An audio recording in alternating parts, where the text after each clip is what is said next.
Rome had begun as a kingdom, ruled by powerful kings who shaped its earliest destiny. For generations, these rulers forged laws, fought wars, and guided the young city through its first struggles. The Romans respected their kings, but they also feared them, for too much power in one man's hands was always dangerous. Beneath the crown, ambition could easily turn into tyranny. The most infamous of these rulers was Tarquin the Proud, a man whose cruelty and arrogance would change Rome forever. His reign would become a warning etched deep into Roman memory. Tarquin seized power through blood and fear. He silenced the Senate, ruled without counsel, and punished anyone who dared oppose his will. But tyranny has its limits. One act of cruelty went too far, igniting a spark that no king could control: the violation of a noble woman named Lucretia. Shamed and broken, Lucretia revealed the crime to her family. Her tragedy became the voice of every Roman who had suffered under a king's power. Her death ignited fury. Romans no longer saw their king as a protector. They saw him as a tyrant who had poisoned the soul of the city. A nobleman named Lucius Junius Brutus stepped forward. With fierce conviction, he vowed to end the monarchy and restore dignity to Rome. Under his leadership, the people rose.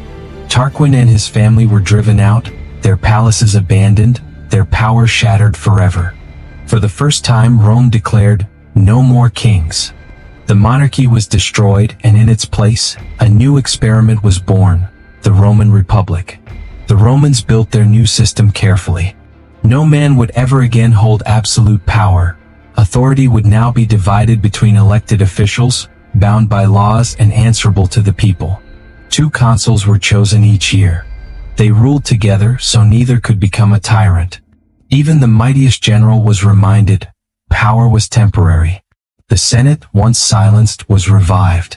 Senators became guardians of tradition, their voices shaping laws and guiding Rome's destiny. But freedom came with struggle. Rome was still young, and its enemies, inside and outside, sensed weakness. The new republic would be tested in blood. Tarquin the Proud did not accept defeat. From exile, he plotted revenge, calling on foreign kings to restore him to the throne of Rome. Armies marched against the republic. The young experiment faced destruction before it had even taken root. But Rome refused to bow. On the battlefield, Brutus himself led the defense of liberty. But fate was cruel. His own sons, who had secretly conspired for Tarquin, were exposed and executed. Rome bled, but it survived. The people had sacrificed their kings and now even their families for the sake of freedom. The monarchy was gone forever. In its place, a republic forged in sacrifice, discipline, and an iron will to never again kneel before a tyrant. Rome had killed its kings.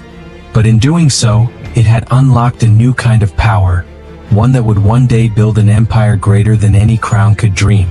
Yet freedom was fragile. The common people, the plebeians, still had little voice in government. Rome's republic was powerful, but not yet just. The patricians, the wealthy elite, guarded their privileges fiercely. But the plebeians, who farmed the land and fought in the legions, began to demand their share of power. When ignored, the plebeians withdrew from the city entirely, leaving Rome defenseless. Their message was clear: without the common people, Rome could not survive. The crisis forced compromise. Rome created the office of the tribune, leaders chosen by the people, sworn to defend their rights and untouchable by law. It was a revolution within the republic. For the first time, the voice of the poor stood against the might of the rich, and the balance of Rome began to shift. But Rome's story was never just politics. Each year, new enemies tested her strength. Each war forged her soldiers into something harder than iron. The Etruscans struck, then the Sabines, then other tribes from the hills. Yet every time the Republic endured. Rome was learning not just to survive but to conquer. Victory was costly. Fields lay in ruins, homes destroyed. But the people of Rome accepted suffering as the price of freedom and the seed of future greatness. Year by year, the Republic grew stronger. It was no longer just a city, it was becoming a force, a rising power in Italy. But as Rome rose, so too did the ambition of her leaders. And in the shadows of the Senate, seeds of rivalry began to take root, rivalries that would shape destiny. The Senate ruled with wisdom and caution, But ambition is a dangerous fire. Some men hungered for glory, for wealth, for the chance to be remembered forever. These men sought command of armies. For in Rome, victory on the battlefield was the surest path to power in the city. Rome's legions became both sword and ladder. Every battle could lift a man from obscurity to greatness, or bury him in the dust of history. But power won abroad often led to turmoil at home. Victorious generals returned with riches and pride, stirring envy and fear within the Senate. The Republic thrived on balance, yet balance was fragile. Too much power in the hands of one man threatened everything Rome stood for. And so rivalry became a constant shadow. Men who should have been allies schemed against each other, each dreaming of being Rome's savior. Still, the Republic endured. Laws were tested, armies bled, but Rome's spirit refused to break. Every trial seemed only to harden her resolve. And as she struggled, Rome expanded. From her single hill, the city stretched across valleys, rivers, and roads, weaving Italy into her grasp. But every step forward carried a price.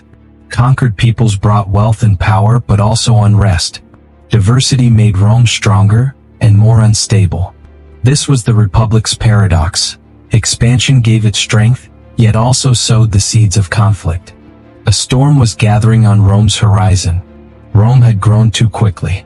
The wealth of conquest filled the city, but so did inequality. The rich grew richer while the poor struggled to survive. The Senate, guardians of tradition, often turned a blind eye. Their power rested on old families, and they feared change more than injustice. But the common people were not silent. They demanded land, justice, and dignity. Their voices began to echo like thunder through the forum. Out of this unrest rose tribunes, leaders chosen by the people. They spoke boldly against corruption, daring to challenge the Senate's authority. Some tribunes became heroes of the poor, but enemies of the elite. Their reforms brought hope, and also bloodshed. Violence crept into politics. No longer were words and laws enough. Daggers began to speak where debates once ruled.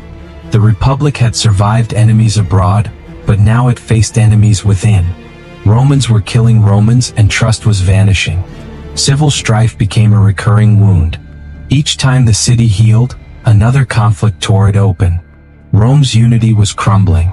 And yet, even in bloodshed, Rome expanded. Wars abroad continued, victories piled up, and the world began to tremble before her.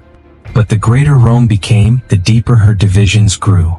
Each triumph was shadowed by jealousy, fear, and the hunger for power. But the king's power had grown too absolute, too dangerous. Whispers of tyranny spread through the streets. The Senate, once advisors, felt powerless and ignored. One king, Tarquin the Proud, ruled with cruelty and arrogance. He silenced dissent, punished opposition, and seized what he desired. But his downfall came not from war, but from scandal. His son's crime against a noblewoman outraged the city. Her plea for justice ignited a fire of rebellion. Lucius Junius Brutus, a nobleman, stepped forward. He swore that Rome would never again be ruled by kings. The people rose, driving Tarquin and his family into exile. In their place, a republic was born, ruled not by one man but by the people's will. The monarchy was dead. The republic had risen. Rome had slain its kings, and in doing so, forged its destiny as a republic.